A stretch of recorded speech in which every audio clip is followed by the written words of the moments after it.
और अब अगली खबर का रुख कर लेते हैं। दिल्ली में यमुना की सफाई पर सियासी लड़ाई शुरू हो चुकी है। मुद्दा छठ पूजा में व्रतधारियों को होने वाली परेशानियों का है।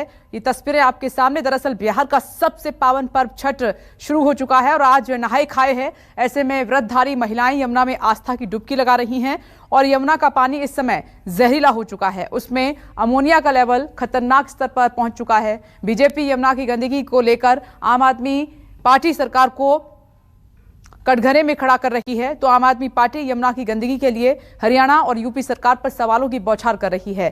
कांग्रेस भी अपनी खोई जमीन हासिल करने के लिए बीजेपी और आम आदमी पार्टी पर चुनाव के वक्त धर्म की याद आने के आरोप लगा रही है। कुल मिलाकर एक तरफ छठ व्रतधारी आस्था की डुबकी लगा रहे हैं, तो सियासी दल अपने एजेंडे के लिए यमुना पर सियासत कर रहे हैं, सियासी गोते खा रहे हैं। कौन पार जाएगा ये सवाल है। किसको मझधार हिलाएगा ये तो समय बताएगा। लेकिन फिलहाल यमुना में व्रतधारी ना नहाएं खाएं, उन्हें कैसे बचाएं, यही है सबसे बड़ा सवाल।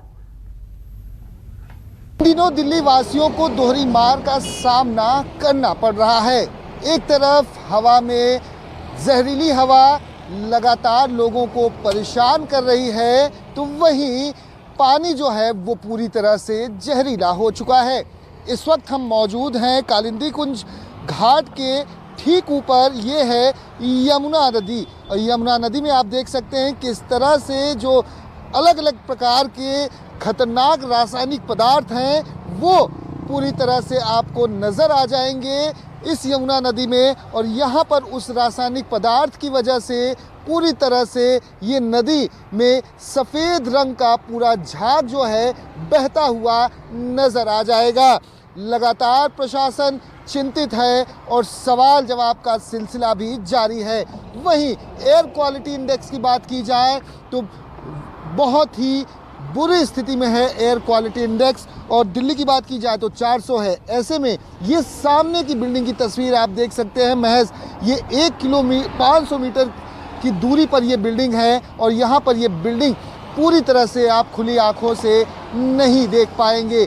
पूरे आसमान में धुंधला सा यहाँ पर आप देख सकते हैं, धुंध छाया हुआ है और एयर क्वालिटी जो है वो बहुत ही बद से बद स्थिति में है। और ऐसे में दोहरी मार दिल्ली वासियों को इस वक्त पड़ रही है। आनंद विहार की बात की जाए तो एयर क्वालिटी इंडेक्स 438 पहुंच चुका है और ऐसे में हवा काफ़ी खतरनाक है, जहरीली हवा है और दूसरी तरफ यमुना का पानी भी दूषित हो चुका है। अलग अलग प्रकार की फैक्ट्रियों से निकलने वाले जो केमिकल हैं, जो गंदे, वो जब इस नदी में आते हैं और उसकी वजह से यहाँ पर सफ़ेद रंग का झाग पूरी नदी में आपको साफ तौर पर नज़र आ जाएगा।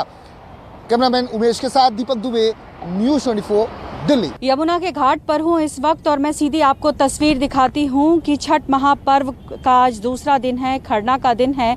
लेकिन जिस तरीके से दिल्ली में जो है वो घाटों पर बैन किया गया है, इसीलिए आप देख रहे हैं कि इस बार जो है व्यवस्था नहीं की गई है, जिसको लेकर छठ व्रतियों का एक गुस्सा भी हमने देखा, एक आक्रोश भी देखा। क्योंकि मान्यता है कि जब आप छठ पर्व करते हैं तो नदियों में उतर कर जो है आप सूर्य को अर्घ देते हैं। लेकिन कुछ लोग अपने घर पर ही इसकी तैयारी करते हैं। लेकिन आपको हम यहाँ दिखा रहे हैं तस्वीर यमुना की कि किस तरीके से यमुना में इस वक्त जो है एक तरीके से देखें तो झाग फैला हुआ है और ये झाग जो है वो फॉस्फेट की वजह से, और इसकी वजह से जो है यमुना पूरी तरीके से जो है वो काफ़ी जो है मैली दिखाई पड़ रही है। और इसका जो सीधा नुकसान है वो आम लोगों को हो रहा है, क्योंकि ये भी कहा जा रहा है कि अमोनिया की जो मात्रा है वो काफ़ी ज़्यादा बढ़ गई है। इसके साथ ही साथ आपको वो भी तस्वीर दिखा दें कि पोल्यूशन किस तरीके से बढ़ा हुआ है।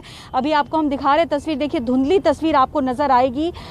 बिल्कुल यहाँ पर हम आपको अपने दाहिने तरफ आप दिखाएंगे तो देखिए यहाँ पर कितनी धुंधली ब्रिज दिखाई पड़ रही है। मेट्रो से यहाँ से गुजरती है। चूँकि PM 2.5 का लेवल इस वक्त भी 400 से ऊपर है और मौसम विभाग ने जैसा कहा है कि सतही जो विंड है वो बहुत कम होने की वजह से जो पोल्यूशन है, जो पॉल्यूटेंट है, वो निकल नहीं पा रहे हैं। हालांकि 10 तारीख के बाद से कहा जा रहा है कि सतह पर जो थोड़ा सा विंड है उसका स्पीड बढ़ेगा। लेकिन छठ पर्व को लेकर अगर देखें तो दूसरी तरफ लोग जो है वो राजनीति भी कर रहे हैं। लेकिन इस बीच में जो है इस पर्व को छठ व्रतियां घर पर मना रही हैं। कैमरा पर्सन नितिन के साथ पल्लवी झा, दिल्ली, न्यूज़ 24।